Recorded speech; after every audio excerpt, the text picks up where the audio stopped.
नमस्कार। आज हम सिनेमा की दुनिया से आई एक काफी दिलचस्प खबर पर बात करने वाले हैं। हाँ। बॉलीवुड का एक जाना माना चेहरा, मतलब इमरान हाशमी। अच्छा, इमरान हाशमी। हाँ, वो साउथ इंडियन सिनेमा में मतलब तेलुगु इंडस्ट्री में एक जबरदस्त एंट्री कर रहे हैं। ओह, ये तो वाकई इंटरेस्टिंग है। मतलब बॉलीवुड और साउथ का ये जो क्रॉसओवर है, ये तो चल ही रहा है। बिल्कुल। लेकिन इमरान हाशमी, जिनकी एक खास इमेज रही है, सीरियल किसर वाली इमेज, वही उनका सीधा तेलुगु के इतने बड़े स्टार के सामने विलन बनकर डेब्यू करना, ये थोड़ा अलग है, सोचने वाली बात है। बिल्कुल। तो आज हम इसी खबर को थोड़ा गहराई से देखेंगे।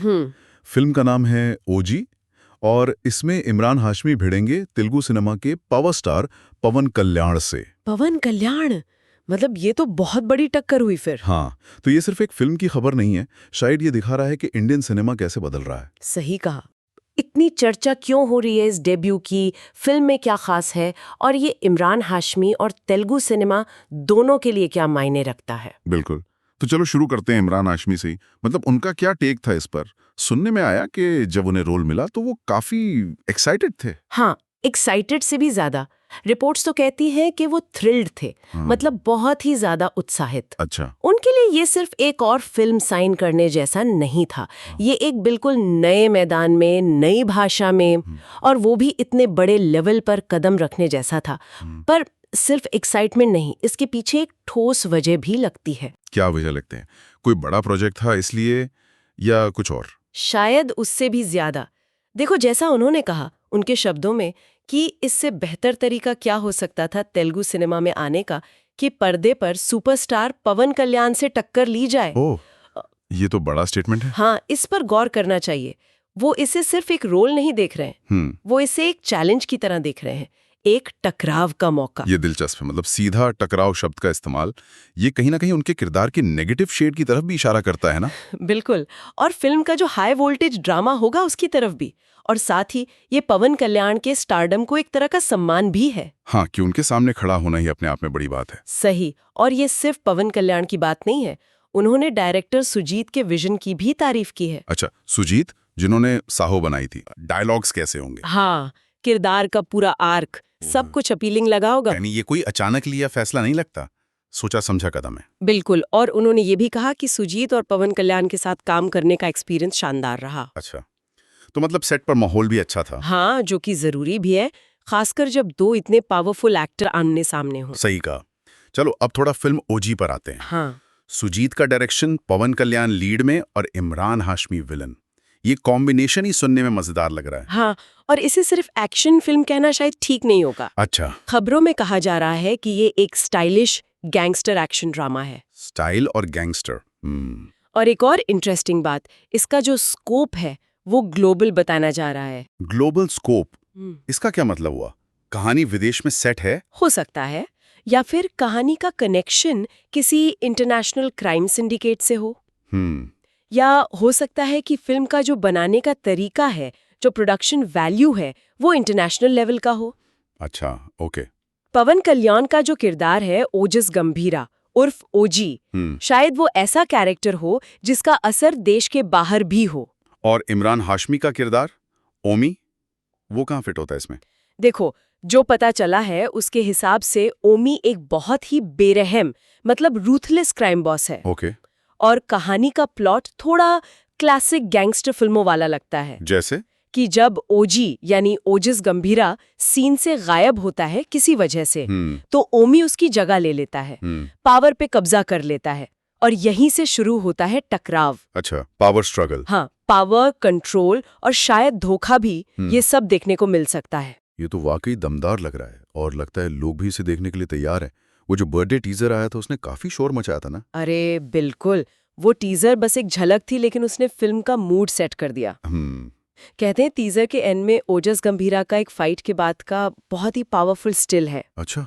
उसी एक इमेज ने फैंस की उम्मीदें बहुत बढ़ा दी हैं। ये दिखाता है कि फिल्म में स्टाइल तो होगा ही, शायद सब्सटेंस भी होगा। सिर्फ एक्शन नहीं, किरदारों का दम भी होगा। बिल्कुल। और ये सिर्फ फैंस का जोश नहीं है, कुछ आंकड़े भी सामने आए हैं। आंकड़े?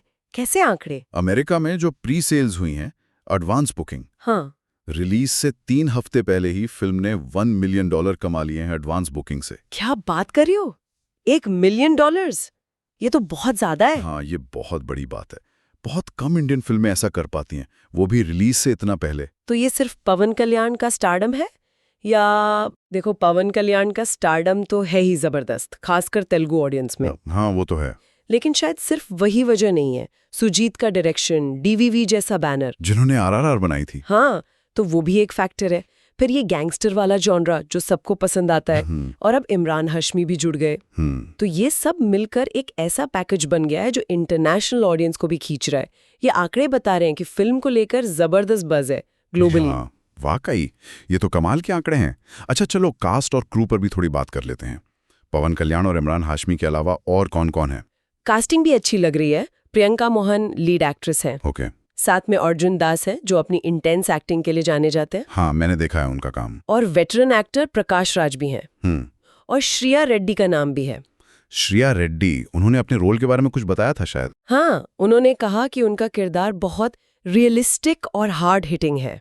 अच्छा, यथार्थवादी और प्रभावशाली। हाँ, तो ये इशारा है कि फिल्म में शायद फीमेल कैरेक्टर्स भी दमदार होंगे, सिर्फ सजावटी नहीं। ये अच्छी बात है, गैंगस्टर फिल्मों में अक्सर ऐसा नहीं होता। सही कहा। ये तो हुई पर्दे की टीम।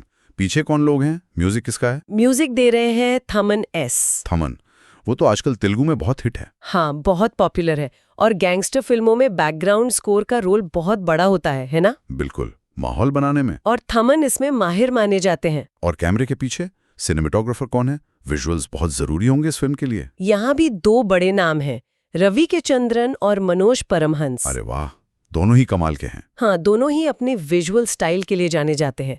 तो मतलब फिल्म दिखने में बहुत रिच और आकर्षक होगी। सुजीत के स्टाइलिश डायरेक्शन के साथ इनकी सिनेमेटोग्राफी, ये तो कुछ खास हो सकता है। उम्मीद तो यही है। और इन सबके ऊपर प्रोड्यूसर डीवीवी दानैया, आरआरआर के बाद तो उनका नाम ही काफी है। बिल्कुल, ये बहुत अहमियत रखता है।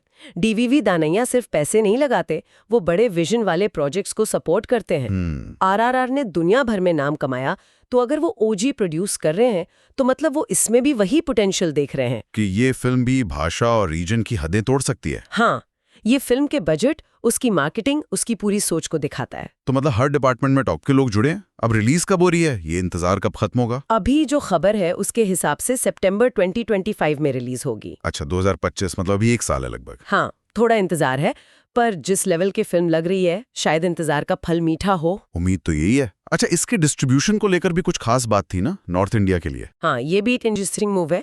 नॉर्थ इंडिया और नेपाल के जो राइट्स हैं वो मॉन्क फिल्म्स और वाइब्रेंट विस्टा एंटरटेनमेंट्स ने लिए हैं। तो ये क्यों अलग है? अलग इसलिए है क्योंकि ये दिखाता है कि मेकर्स इसे सिर्फ साउथ की फिल्म की तरह नहीं देख रहे। नॉर्थ इंडिया के लिए अलग डिस्ट्रीब्यूटर लाना मतलब वो हिंदी ऑडियंस तक बड़े स्केल पर पहुंचना चाहते हैं। और उसमें इमरान हाशमी का होना मदद करेगा। बिल्कुल, उनकी अपनी पहचान है हिंदी बेल्ट में। तो ये एक सोची समझी पैन इंडिया रिलीज स्ट्रैटेजी का हिस्सा लगता है। मतलब सिर्फ डब करके रिलीज नहीं करना, बल्कि ठीक से प्रमोट और डिस्ट्रीब्यूट करना। हाँ, उस मार्केट के हिसाब से। समझ गया। अच्छा, ये तो हुई ओजी की बात, पर इमरान हाशमी के लिए क्या ये बस एक फिल्म का एक्सपेरिमेंट है तेलुगु में, या वो आगे भी वहां काम करेंगे? लगता तो यही है कि ये सिर्फ शुरुआत है। ओजी के अलावा एक और तेलुगु फिल्म कंफर्म हुई है उनकी। अच्छा, कौन सी फिल्म G2? ये 2018 में एक हिट स्पाई थ्रिलर आई थी, गुड़ाचारी, उसका सीक्वल है। हाँ, मैंने सुना है गुड़ाचारी के बारे में। अधिविशेष थे उसमें। बिल्कुल। तो G2 में भी वो नजर आएंगे। और ये भी बड़े स्केल की फिल्म बताई जा रही है। तो मतलब एक गैंगस्टर ड्रामा और एक स्पाई थ्रिलर, वो अलग अलग जॉनर ट्राई कर रहे हैं वहाँ? हाँ, ऐसा ही लगता है। वो तेलुगु इंडस्ट्री को सीरियसली ले रहे हैं। और हिंदी फिल्मों का क्या? वहाँ क्या चल रहा है? आखिरी बार कब देखे थे? आखिरी बार वो एक्शन थ्रिलर ग्राउंड जीरो में थे। ओके। और हिंदी प्रोजेक्ट्स की बात करें तो खबर है कि उनकी पुरानी हिट फिल्म आवारापन का सीक्वल बन रहा है। आवारापन 2? हाँ, शायद 2026 में आए। तो ऐसा नहीं कि वो हिंदी फिल्में छोड़ रहे हैं, शायद दोनों जगह बैलेंस बनाने की कोशिश है। तो ये तो साफ है कि इमरान हाशमी का ओजी के साथ तेलुगु डेब्यू एक बड़ी घटना है। बिल्कुल। और ये सिर्फ एक एक्टर का दूसरे इंडस्ट्री में जाना भर नहीं है। हाँ, ये जो इंडस्ट्रीज के बीच कोलैबोरेशन बढ़ रहा है उसका एक बड़ा उदाहरण है। और जिस तरह से वो जा रहे हैं एक दमदार विलन के रोल में, सीधे सबसे बड़े स्टार्स में से एक के सामने, ये भी बोल्ड है। हाँ, बहुत बोल्ड मूव है।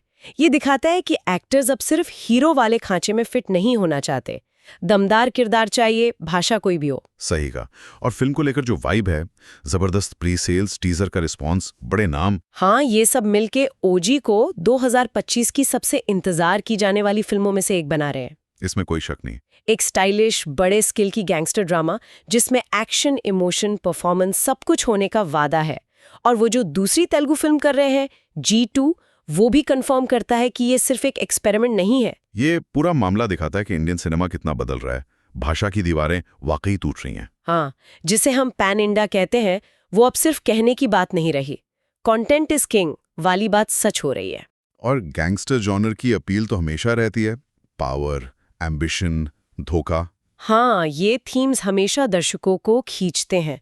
ओजी इसी जॉनर में एक नई कहानी कहने की कोशिश लगती है, और पवन कल्याण बनाम इमरान हाशमी ये इसे और एक्साइटिंग बनाता है। तो कुल मिलाकर ओजी सिर्फ एक फिल्म नहीं, ये बदलते सिनेमा, क्रॉस कल्चरल कोलैबोरेशन और स्टार पावर की नई परिभाषा का सिंबल है। सही कहा। और जाते जाते एक सवाल मन में आता है। हाँ, इमरान हाशमी की एक इमेज रही है lover boy, intense romantic hero type, बीच बीच में ग्रे रोल्स किए हैं, पर ओजी में वो एक फुल फ्लेज्ड बेरहम विलन है। तो क्या ये किरदार उनकी हिंदी ऑडियंस के बीच उनकी इमेज पर असर डालेगा? ये एक अच्छा सवाल है। या फिर क्या ये उनके लिए एक एक्टर के तौर पर अपनी रेंज दिखाने का, एक ज्यादा वर्सेटाइल पहचान बनाने का मौका साबित होगा? मतलब दर्शक उन्हें इस नए अवतार में कैसे लेंगे? हाँ, ये देखना दिलचस्प होगा। बिल्कुल। इस सवाल का जवाब तो फिल्म रिलीज होने पर ही मिलेगा। फिलहाल ओजी पर सबकी नजरें हैं। आज की इस बातचीत के लिए शुक्रिया। शुक्रिया।